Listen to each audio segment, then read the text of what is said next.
Villisca Axe Murders is one of the most notorious and shocking unsolved crimes in American history. For a scandal that took place over a century ago, it still stands the test of time for the sheer brutality of the incident, but more so for the victims involved, the entire Moore family and their two guests, both children who were staying at the residence on a social visit. In today's short documentary, we're going to take a look at what exactly happened on the night of June 10th, 1912. We'll take a deep dive into the victims, the timeline of events, the discovery of the crime, the suspects, and the aftermath and legacy that this horrific murder left on the peaceful town of Villisca. This is the story of the Villisca Axe Murders.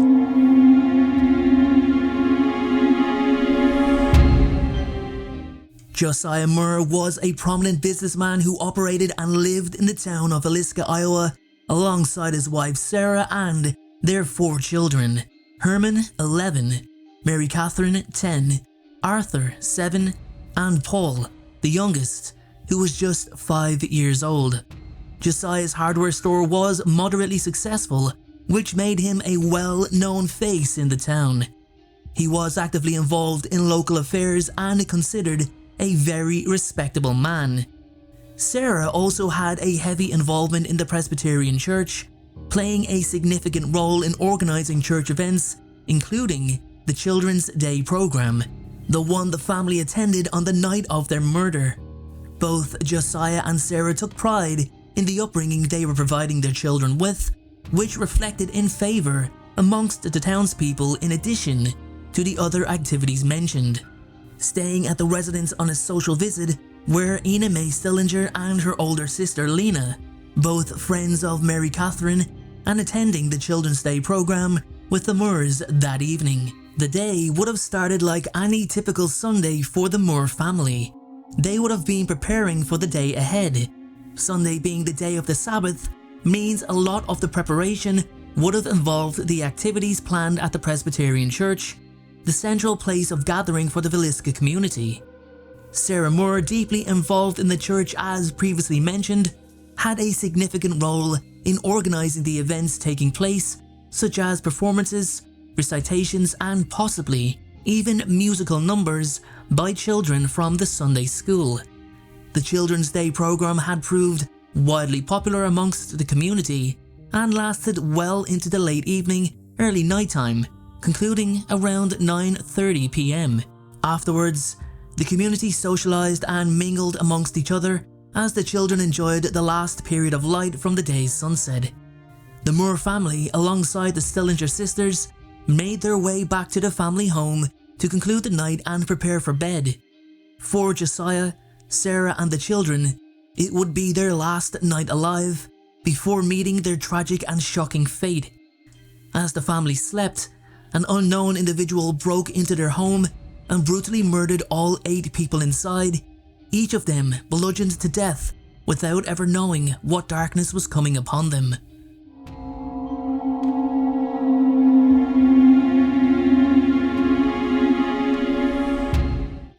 As a close-knit community, neighbours were quite aware of each other's routines.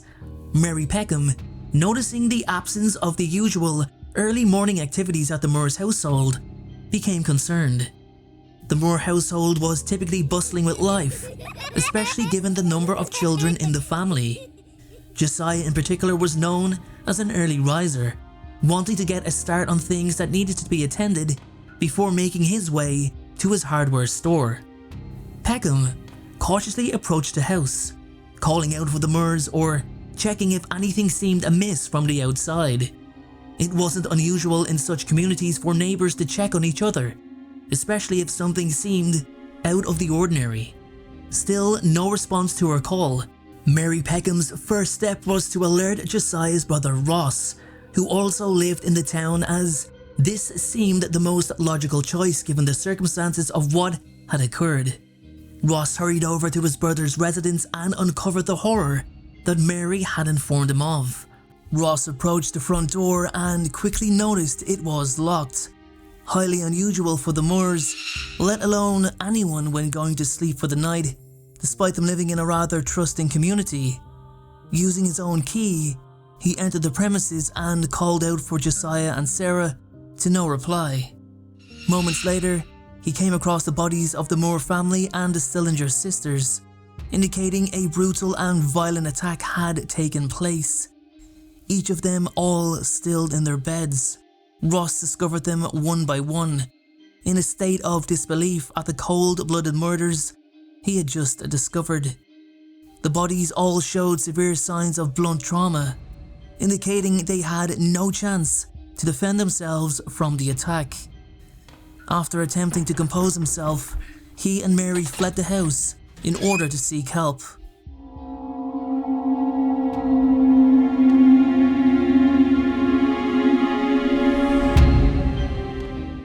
Together, they contacted the local peace officer Hank Horton in order to properly report the crime and have an investigation begin as quickly as possible in order to discover what truly happened to the Moore family and Stillinger sisters.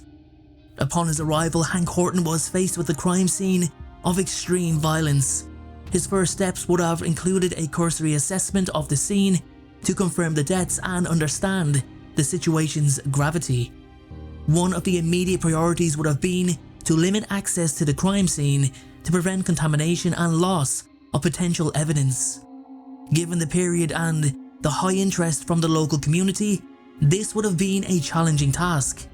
Early 20th century crime management was not as sophisticated as modern standards, and the concept of preserving forensic evidence was still in its infancy.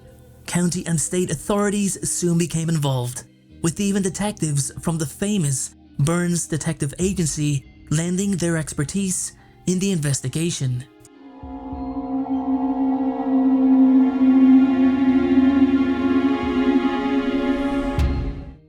In the early 20th century, especially in small towns like Villisca, news often spread through word of mouth.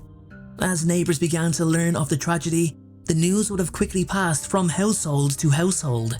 The initial reaction would have been one of disbelief. Villisca, being a small and close-knit community as I mentioned, was not accustomed to such violent and gruesome events. The fact that the entire family and the lodging Stillinger sisters were killed in such a brutal manner left a dark shadow hanging over the town. Nobody felt safe within their homes. Extra precautions were taken, and special meetings in churches or town halls might have been organised to discuss the community's response and to address the palpable fear and anxiety.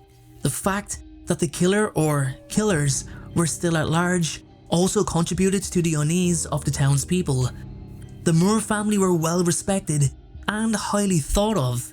The question of not just who, but why they done it is what is asked just as much as the first.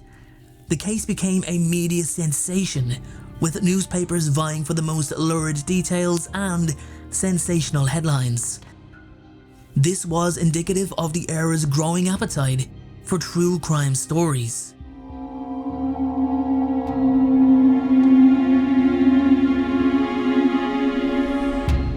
The investigation into the murders brought four main suspects into question. Frank F. Jones. Frank F. Jones was a prominent Villisca resident and former employer of Josiah Moore. Moore had worked for Jones at his implement store before starting his own business. The theory of a business rivalry stemmed from Josiah Moore leaving Jones to start his own competing business. It was rumoured that this departure caused significant financial loss to Jones. Jones was not just a businessman but also a local politician, which some believed gave him the means to influence or evade investigation. Additional rumours suggested personal motives, including allegations of a love affair involving Jones, but these were unsubstantiated. Despite the suspicions and rumours, there was no concrete evidence linking Jones to the murders, and he maintained his innocence. Therefore, he faced no charges for the crime. William Mansfield. Mansfield was suspected because of his alleged involvement in similar axe murders in Kansas and Colorado. The similarities in modus operandi brought him under scrutiny. Mansfield had a solid alibi for the time of the Villisca murders. He was reportedly in another state, as verified by his employment records and testimony from his employer. Later investigations suggested that Mansfield might have been a serial killer responsible for several axe murders, but his involvement in the Villisca case remained unproven. Therefore, he was not apprehended for the murder. Henry Lee Moore. One of the stronger suspects was Henry Lee Moore, of no relation to the victims. Henry was convicted of murdering his own mother and grandmother with an axe, bearing a striking resemblance to the Villisca killings. It was even believed by some investigators that Henry was possibly a serial killer, traveling by train, killing people with an axe. However, this was contradicted by others, who stated that the axe used in the Villisca murders was already on the property, making it a convenient weapon. Unfortunately for the law enforcement, there was no direct link between the two murders, and Henry was never charged in connection to them. Reverend George Kelly. The man who was possibly the actual murderer was Reverend George Kelly. He was an English-born traveling minister who was present in Villisca on the night of the murders. He had a history of mental illness and was described as peculiar in his behavior. Kelly actually confessed to the murders but later recanted, claiming his confession was coerced under duress. His mental instability was a factor in questioning the reliability of his own confession. However, he was arrested and put on trial for the murders. In fact, he was tried twice. The first trial ended in a hung jury, while he was acquitted in the second trial. People also noticed Kelly's sheer fascination with the case, almost like an obsession he wanted to be part of, which may have been the reason as to why he admitted to being the killer in the first place.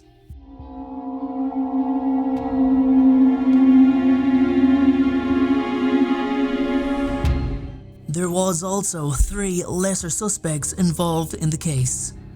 Andrew Sawyer. Andrew was a stranger to the town who was interrogated but later released. He was very paranoid over his interrogation, and he slept fully clothed in his bed every night, indicating he was ready to flee. Law enforcement wished to charge him. Sam Moyer. Josiah's brother-in-law. Sam was heard multiple times threatening to kill Josiah as arguments they had. However, he had an alibi for that night and it was deemed credible, and therefore he was released without further investigation. Paul Muller. Paul was brought into suspicion by modern-day investigative historians. He was the subject of an unsuccessful year-long manhunt as the sole suspect in the 1897 murder of a family in West Brookfield, Massachusetts, who had employed him as a farmhand. The killer selected families who lived near railroad tracks, which is why he was suspected to have travelled. Seemingly stuck in an ambush at about midnight while the victims were asleep, Paul was believed to use the blunt side of an axe rather than the blade to strike the victims in the head and face. He used the axe that was found at the victim's home and he left in plain sight after the murders. He covered the victims with blankets to prevent a blood splatter, he covered the windows from inside the house, and he locked the doors before departure. In Muller's suspected crimes, there was often but not always a sexual motive directed towards a pubescent girl, as with Lena being partially disrobed.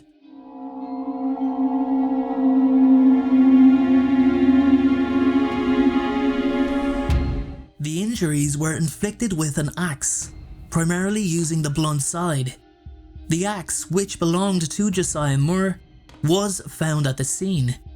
All victims suffered severe head wounds, which were the primary cause of death. The wounds were extensive and brutal, indicating a high level of violence. Each victim had multiple wounds. Reports suggest that the killer struck each victim repeatedly, even after death, which is evident from the overkill nature of the injuries themselves. This suggests a high level of rage or disconnection from the reality of the act. There were no defensive wounds on any of the victims, and this lack of defensive wounds implies that the victims were likely taken by surprise, most likely asleep, and therefore unable to protect themselves or at least attempt to fend off the attacker. As the adults in the house, Josiah and Sarah's injuries were particularly severe. Josiah received more blows from the axe than any other victim, and his face was reportedly so mutilated that he was completely unrecognizable. Sarah's injuries were also severe, but slightly less extensive than her husband's. The children's injuries were also similar in nature to their parents, indicating no hesitation or mercy on the part of the killer. The use of the blunt side of the axe was consistent across all victims. The Stillinger sisters, who were guests in the house, were found in the downstairs bedroom and had injuries similar to that of the Moore family. The positioning and severity of their injuries were consistent with the same pattern of attack, concluding what already seemed apparent, that this crime was committed by the same person, and most likely one person alone. There was also additional evidence to suggest that Lena may have woken and tried to defend herself during the night due to a wound inflicted on her arm from the sharp side of the axe. Further evidence indicates that the reason she was awoken was due to an attempted sexual assault, as her body was discovered lying across the bed, in addition to her undergarments missing. In conclusion, the Villisca Axe Murders of 1912 stand as a haunting testament to the fragility of human security and the enduring enigma of unsolved crimes. More than a century later, the case continues to captivate and horrify, not only because of the brutality of the murders, but also due to the mystery that still shrouds the identity of the killer. The murders have been ingrained themselves into the annals of American true crime history. The Villisca Axe Murders remain a profound subject of study, not only for their historical significance, but also for their continued relevance in discussions about law enforcement, community safety, and the human fascination with the macabre.